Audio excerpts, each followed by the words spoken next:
This video is sponsored by Surfshark. I believe I found the perfect use for these phones, and to be totally honest, I'm embarrassed to have not thought of it sooner given the current state of mobile tech. So let's dig into what has quickly become my favourite genre of smartphone, and I was not expecting that coming into 2026.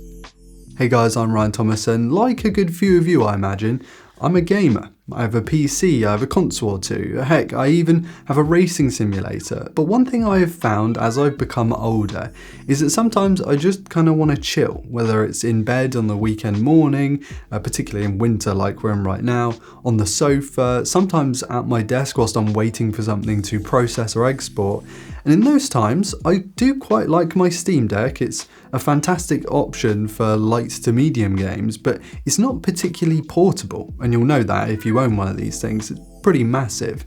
The solution? Enter the big screen that can also be a normal sized phone screen, also known as foldables. And they are now at prices that more people can actually afford. So let's dig into that after a quick word from today's sponsor.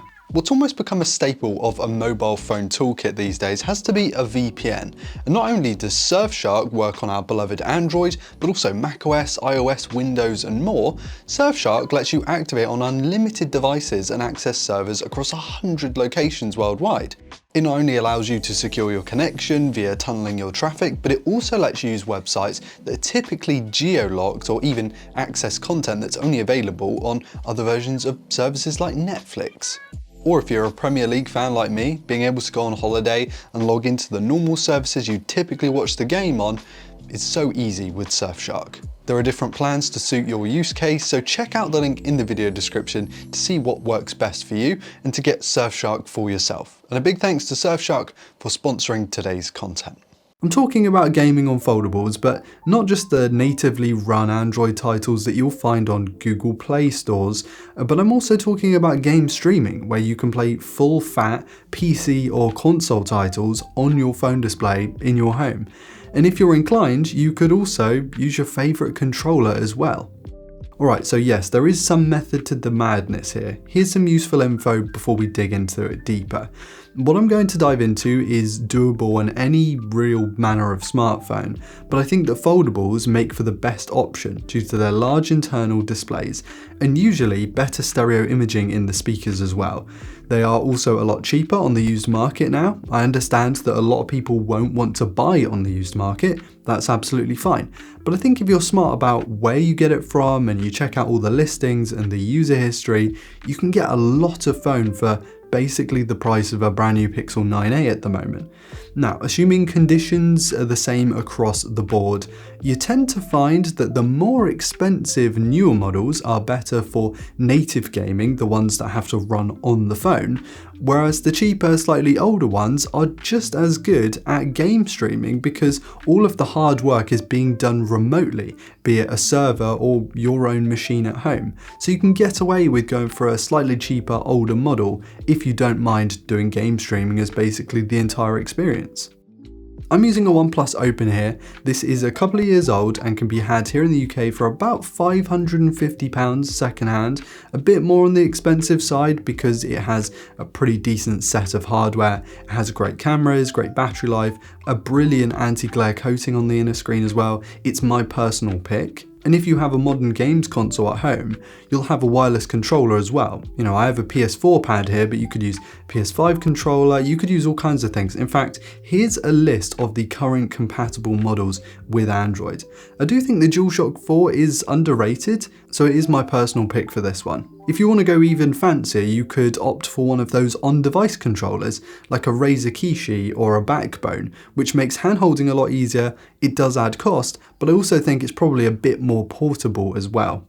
I tend to prefer in-home streaming over cloud gaming because I already own the hardware and I already own the games as well. I'm not paying an additional monthly fee. I also tend to find there's a bit less input delay because I'm only going through my home network and not over the internet as well. Sony, Xbox and Steam all have their own apps on the Play Store that cost nothing, just require you to log in and connect to your source machine over your LAN. Now, the machine at home needs to be able to run the game natively, so this isn't going to work for like playing GTA 5 on a 15-year-old Dell laptop, unless it's a really powerful one maybe. but you also aren't required to have your desktop display or TV on that input whilst you're playing. So if you wanted to play PlayStation, but the TV was already being occupied, then you could boot up the console, connect to it, and then whoever wanted to use the TV can carry on doing their own thing, and you can sit there playing your game. And that's one of the ideal scenarios for this, or for people who want to use the living room at the same time. It requires a good quality internal network connection. Ideally, you'd be hooking up your source device over an Ethernet cable, but you could also do it over Wi-Fi as long as you have a nice strong connection on there as well. And then you would stream the game from your router to your phone over Wi-Fi. Depending on your connection, you might have more input delay. You also might have visual artifacts as the video is being compressed and then decompressed. It all kind of adjusts to your signal strength. But the gaming experience I have found is actually pretty good. For casual games, grindy games, the ones where you really don't have to be razor sharp with your inputs, this is more than enough to keep me gaming. I'm using a relatively high-end but still consumer-grade network setup here. I have the Ubiquiti Dream Router 7, so my connection stays pretty stable despite the fact that I live in a converted barn, so the living room is on a different floor and the walls are quite thick.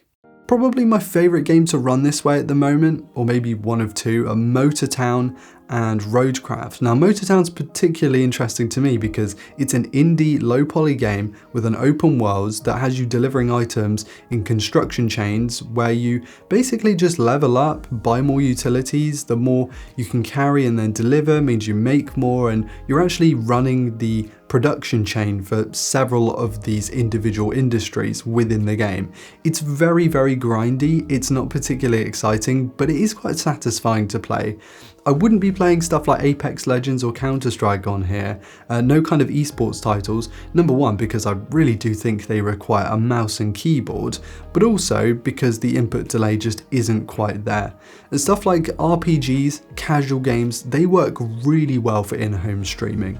But of course, if you wanted to make use of that full, usually almost square internal foldable panel, you could opt to play native ports that are available on the Play Store or downloadable as APKs. And I have seen people emulate handhelds, particularly like the DS or the 3DS on foldables, because they're not far off in terms of the dimensions and the aspect ratios. Though of course I cannot condone emulation, that's not something I'm doing here, but it is a route that some people seem to go down.